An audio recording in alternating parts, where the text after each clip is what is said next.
Hello everyone, this is Astrid with Kanen Coffee, and I have a Lucca M58, which had a broken pipe and needed a new combo valve. So here's that valve with the vacuum release valve and the safety valve on it.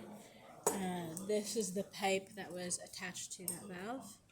As you can see, it's just twisted and broken.